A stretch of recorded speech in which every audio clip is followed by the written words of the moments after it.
ಸ್ನೇಹಿತರೆ ನಮಸ್ಕಾರ. ನಟಿ ದೀಪಿಕಾ ದಾಸ್ ಸಿಕ್ಕಾಪಟ್ಟೆ ರಾಂಗ್ ಆಗಿದ್ದಾರೆ. ಯಶ್ ಅವರ ತಾಯಿ ಪುಷ್ಪ ಅವರ ವಿರುದ್ಧ ಆಕ್ರೋಶವನ್ನು ಹೊರಗಡೆ ಹಾಕಿದ್ದಾರೆ. ಅವರು ಆಡಿದಂಥ ಮಾತಿನಿಂದ ಸಹಜವಾಗಿ ನೋವಾಗಲೇಬೇಕು. ಅದೇ ನೋವಿನಲ್ಲಿ ಈಗ ಈ ದೀಪಿಕಾ ದಾಸ್ ತುಂಬ ಸಿಟ್ಟಿನಲ್ಲೇ ತಮ್ಮ ಆಕ್ರೋಶವನ್ನು ಹೊರಗಡೆ ಹಾಕಿದ್ದಾರೆ. ಇಲ್ಲಿ ದೀಪಿಕಾ ದಾಸ್ ಅವರ ಆಕ್ರೋಶಕ್ಕೆ ಒಂದು ಕಾರಣ ಇದೆ. ಜೊತೆಗೆ ದೀಪಿಕಾ ದಾಸ್ ಅವರ ಆಕ್ರೋಶದ ಹಿಂದೆ ತಮ್ಮ ಮನಸ್ಸಿನ ಸಾಕಷ್ಟು ನೋವುಗಳಿದ್ದಾವೆ ಅನ್ನೋದನ್ನು ನಾವಿಲ್ಲೇ ಅರ್ಥ ಮಾಡ್ಕೊಬೇಕು. ಹೌದು, ದೀಪಿಕಾ ದಾಸು ಅಸಲಿಗೆ ಕನ್ನಡದಲ್ಲಿ ತನ್ನಷ್ಟಕ್ಕೆ ತಾನು ಬೆಳೆದು ಬಂದಂಥ ನಟಿ. ಯಾರ ಹೆಸರನ್ನು ಕೂಡ ತನ್ನ ಜೀವನದ ಜೊತೆಗೆ ಅಥವಾ ತನ್ನ ಸಕ್ಸಸ್ನಲ್ಲಿ ಸೇರಿಸಿಕೊಂಡಂಥ ನಟಿ ಅಲ್ಲ. ನಾನು ಅವರ ನೆಂಟರು ಇವರ ನೆಂಟರು ಅಂತ ಹೇಳ್ಬಿಟ್ಟು ಇಲ್ಲಿವರೆಗೂ ಕೂಡ ಹೇಳಿದಂಥ ನಟಿಯೂ ಕೂಡ ಅಲ್ಲ ಈ ದೀಪಿಕಾ ದಾಸ್. ಹಾಗಿದ್ರೂ ಕೂಡ ದೀಪಿಕಾ ದಾಸ್ ಅವರನ್ನು ಕೆಲವೊಂದಷ್ಟು ವಿವಾದದಲ್ಲಿ ಎಳೆದು ತರುವಂಥ ಪ್ರಯತ್ನವನ್ನು ಮಾಡಲಾಯಿತು. ಹಾಗಾಗಿನೇ ಈಗ ರೊಚ್ಚಿಗೆದ್ದಂಥ ದೀಪಿಕಾ ದಾಸ್ ಖಡಕ್ಕಾಗಿ ರಿಯಾಕ್ಷನನ್ನು ಕೊಟ್ಟಿದ್ದಾರೆ, ಖಡಕ್ಕಾದಂಥ ಉತ್ತರವನ್ನು ಕೊಟ್ಟಿದ್ದಾರೆ. ಹಾಗಾದರೆ ದೀಪಿಕಾ ದಾಸ್ ಈ ಪರಿ ಸಿಟ್ಟಿಗಳೋದಕ್ಕೆ ಕಾರಣ ಏನು, ಜೊತೆಗೆ ಇಲ್ಲಿ ಯಶ್ ಅವರ ತಾಯಿ ಆಡಿದಂಥ ಮಾತೇನು, ಎಲ್ಲವನ್ನು ಕೂಡ ನಿಮ್ಮ ಮುಂದೆ ಇಡ್ತಾ ಹೋಗ್ತೇನೆ. ಅದಕ್ಕಿಂತ ಮುಂಚೆ ನೀವು ಇನ್ನೂ ಕೂಡ ನಮ್ಮ ಚಾನಲನ್ನು ಸಬ್ಸ್ಕ್ರೈಬ್ ಮಾಡಿಲ್ಲ ಅಂದರೆ ದಯವಿಟ್ಟು ಈ ಕೂಡಲೇ ಸಬ್ಸ್ಕ್ರೈಬ್ ಮಾಡಿ ಸ್ನೇಹಿತರೆ. ನೋಡಿ, ಯಾರು ಎಷ್ಟೇ ದೊಡ್ಡವರಾದರೂ ಕೂಡ ಅವರ ಮಾತುಗಳು ಮತ್ತು ಅವರು ಮಾತನಾಡುವಂಥ ಶೈಲಿ, ಇದು ಅವರ ಸಂಸ್ಕೃತಿ ಏನೋ, ಅವರ ಚಿಂತನೆ ಏನೋ, ಅವರ ಮಾನಸಿಕ ಆಲೋಚನೆಗಳು ಹೇಗಿರ್ತವೆ ಅನ್ನೋದನ್ನು ಸಾರಿ ಸಾರಿ ಹೇಳುತ್ತೆ. ನಟ ಯಶ್ ಅವರ ತಾಯಿ ಪುಷ್ಪ ನಿರ್ಮಾಪಕಿಯಾಗಿ ಚಿತ್ರರಂಗಕ್ಕೆ ಪ್ರವೇಶವನ್ನು ಮಾಡಿದ್ದಾರೆ. ಕೊತ್ತಲವಾಡಿ ಸಿನಿಮಾವನ್ನು ನಿರ್ಮಿಸಿ ಈಗಾಗಲೇ ಬಿಡುಗಡೆಯನ್ನು ಮಾಡಿದ್ದಾರೆ. ತಮ್ಮ ನೇರ ಮಾತುಗಳಿಂದ ಗಮನವನ್ನು ಸೆಳೀತಾ ಇದ್ದಾರೆ. ಇದೀಗ ಸಂದರ್ಶನವೊಂದರಲ್ಲಿ ದೀಪಿಕಾ ದಾಸ್ ಬಗ್ಗೆ ಎದುರಾದಂಥ ಪ್ರಶ್ನೆಗೆ ಪುಷ್ಪ ಕೆಂಡಾಮಂಡಲರಾಗಿ ಕೆಲವೊಂದು ವಿಚಾರಗಳನ್ನು ಹೇಳಿದ್ದಾರೆ. ಇದು ಸಹಜವಾಗಿ ದೀಪಿಕಾ ದಾಸ್ಗೆ ಮಾತ್ರ ಅಲ್ಲ, ಎಲ್ರಿಗೂ ಕೂಡ ಈಗ ಪಿತ್ತ ನೆತ್ತಿಗೇರುವಂತೆ ಮಾಡಿದೆ. ನಟ ಯಶ್ ತಾಯಿ ಪುಷ್ಪ ಹಾಗೂ ನಟಿ ದೀಪಿಕಾ ದಾಸ್ ತಾಯಿ ಸಹೋದರಿಯರು. ಹಾಗಾಗಿ ಸಂಬಂಧದಲ್ಲಿ ಯಶ್ ಹಾಗೂ ದೀಪಿಕಾ ಅಣ್ಣ ತಂಗಿ. ಆದರೆ ದೀಪಿಕಾ ಎಂದೂ ಕೂಡ ನಾನು ಯಶ್ ತಂಗಿ ಅಂತೇಳಿ ಹೇಳ್ಕೊಂಡಿಲ್ಲ. ಎರಡೂ ಕುಟುಂಬಗಳ ನಡುವೆ ಭಿನ್ನಾಭಿಪ್ರಾಯಗಳು ಇವೆ ಅನ್ನುವಂಥ ಊಹಾಪೋಹಗಳು ಕೂಡ ಇದ್ದಾವೆ.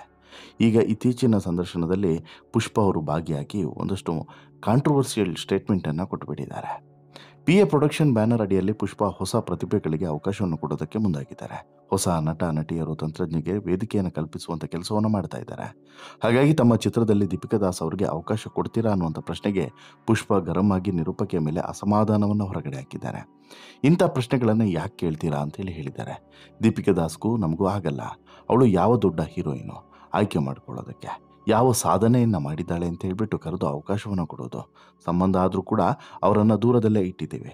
ಅವರ ಬಗ್ಗೆ ಯಾಕೆ ಕೇಳ್ತೀರಾ, ನನ್ನ ಬಗ್ಗೆ ಬೈಯಲ್ವಾ, ಇನ್ನೂ ಬಹಳ ಹೀರೋಯಿನ್ಸ್ಗಳಿದ್ದಾರೆ, ಅವರ ಬಗ್ಗೆ ಕೇಳಿ ಅಂತ ಹೇಳ್ಬಿಟ್ಟು ಪುಷ್ಪ ನೇರವಾಗಿ ಬೇಸರವನ್ನು ಹೊರಗಡೆ ಹಾಕಿದ್ದಾರೆ.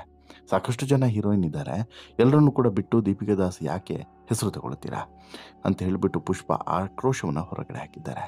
ದೀಪಿಕಾ ದಾಸ್ ಏನು ರಮ್ಯನ ರಕ್ಷಿತಾನ ಒಂದು ವೇಳೆ ದೊಡ್ಡದಾಗಿ ಸಾಧನೆ ಮಾಡಿದರೆ ಅವರ ಬಗ್ಗೆ ಕೇಳಿ. ಅದು ಬಿಟ್ಟು ದೀಪಿಕಾ ದಾಸ್ ಕತೆ ಯಾಕೆ ಬೇಕು ಅಂತ ಹೇಳಿ ತಮ್ಮ ಸಿಟ್ಟನ್ನು ನೇರವಾಗಿ ಬಹಿರಂಗವಾಗಿ ಹೊರಗಡೆ ಹಾಕಿದ್ದಾರೆ. ಇದೇ ಸಂದರ್ಶನದಲ್ಲಿ ಕೊತ್ತಲವಾಡಿ ಸಿನಿಮಾ ಬಿಡುಗಡೆಗೆ ಕೆಲವರು ತೊಂದರೆಯನ್ನು ಕೂಡ ಕೊಟ್ಟರು. ಮುಂದಿನ ದಿನಗಳಲ್ಲಿ ಈ ಬಗ್ಗೆ ಧ್ವನಿಯನ್ನು ಎತ್ತುತ್ತೀನಿ ಅಂತ ಕೂಡ ಪುಷ್ಪ ಹೇಳ್ತಾರೆ. ನಮ್ಮ ಚಿತ್ರಕ್ಕೆ ಸರಿಯಾದಂಥ ಥಿಯೇಟರನ್ನು ಕೊಡಲಿಲ್ಲ, ಕಾರ್ತಿಕ್ ಇದನ್ನೆಲ್ಲ ಮಾಡಿದ್ದು ಅಂಥೇಳಿ ಬೇಸರವನ್ನು ಹೊರಗಡೆ ಹಾಕಿದ್ದಾರೆ. ನಮಗೆ ಒಳ್ಳೆ ಥಿಯೇಟರ್ ಸಿಗದೆ ಜನರಿಗೆ ಸಿನಿಮಾ ನೋಡೋದಕ್ಕೆ ಗೊಂದಲವಾಯಿತು ಅಂತಲೂ ಕೂಡ ಹೇಳ್ತಾರೆ. ಕೊತ್ತಲವಾಡಿ ಸಿನಿಮಾ ಬಾಕ್ಸ್ ಆಫೀಸ್ನಲ್ಲೇ ಗೆಲ್ಲದೆ ಇದ್ದರೂ ಕೂಡ ಮತ್ತಷ್ಟು ಸಿನಿಮಾಗಳನ್ನು ಮಾಡ್ತೀನಿ, ಕನ್ನಡ ಚಿತ್ರರಂಗಕ್ಕೆ ಒಳ್ಳೆ ಸಿನಿಮಾಗಳನ್ನು ಕೊಡೋದು ನನ್ನ ಗುರಿ ಅಂತ ಕೂಡ ಪುಷ್ಪ ಹೇಳ್ತಾರೆ. ಈಗ ಯಾವಾಗ ಪುಷ್ಪ ಇಂಥ ಸ್ಟೇಟ್ಮೆಂಟನ್ನು ಕೊಟ್ಟರೋ ತಗೊಳ್ಳಿ, ದೀಪಿಕಾ ದಾಸ್ ಕೂಡ ತುಂಬ ಗರಂ ಆಗ್ತಾರೆ. ಯಾರಿಗೆ ತಾನೇ ಸಿಟ್ಟು ಬರಲ್ಲ ಹೇಳಿ. ತಕ್ಷಣಕ್ಕೆ ರಿಯಾಕ್ಟನ್ನು ಮಾಡಿದಂತಹ ಈ ದೀಪಿಕಾ ದಾಸು ಯಶ್ ಅವರ ಅಮ್ಮನಿಗೆ ಸರಿಯಾಗಿ ತಿರುಗೇಟನ್ನು ಕೊಟ್ಟಿದ್ದಾರೆ. ಇಲ್ಲಿ ಯಾರು ಏನೇ ಆಗಿದ್ರೂ ಕೂಡ ಕೆಲವೊಂದಷ್ಟು ವಿಚಾರಗಳ ಬಗ್ಗೆ ಮಾತನಾಡಬಾರ್ದು ಅನ್ನುವಂತಹ ಮಿನಿಮಮ್ ಕಾಮನ್ ಸೆನ್ಸು ಪುಷ್ಪ ಅವರಿಗೆ ಇಲ್ಲ ಅನ್ನೋದನ್ನು ನೇರವಾಗಿ ಹೇಳಿದ್ದಾರೆ. ಯಶ್ ತಾಯಿ ಮಾತಿಗೆ ದೀಪಿಕಾ ದಾಸ್ ತಿರುಗೇಟನ್ನು ಕೊಟ್ಟಿದ್ದಾರೆ. ಹೊಸ ಕಲಾವಿದರನ್ನು ಬೆಳೆಸುವಂಥ ಜನರು ಕಲಾವಿದರಿಗೆ ಬೆಲೆ ಕೊಡೋದನ್ನು ಮೊದಲು ಕಲಿಬೇಕು. ಇಲ್ಲಿವರೆಗೂ ಯಾರ ಹೆಸರನ್ನು ಕೂಡ ಹೇಳಿಕೊಂಡು ನಾನು ಬಂದಿಲ್ಲ, ಮುಂದೆನೂ ಕೂಡ ಬರೋದಿಲ್ಲ. ಕೆಲವರಿಗೆ ಬೆಲೆ ಕೊಟ್ಟ ಮಾತ್ರಕ್ಕೆ ಯಾರನ್ನೂ ಕೂಡ ಕಂಡು ಭಯ ಯಾರಿಗೂ ಕೂಡ ಇಲ್ಲ. ಅದು ಅಮ್ಮ ಆದರೂ ಸರಿ, ದೊಡ್ಡಮ್ಮ ಆದರೂ ಸರಿ, ಅಥವಾ ಪುಷ್ಪಮ್ಮ ಆದರೂ ಕೂಡ ಸರಿ ಅಂತ ಹೇಳಿ ದೀಪಿಕಾ ದಾಸ್ ನೇರವಾಗಿ ಬರ್ಕೊಂಡಿದ್ದಾರೆ.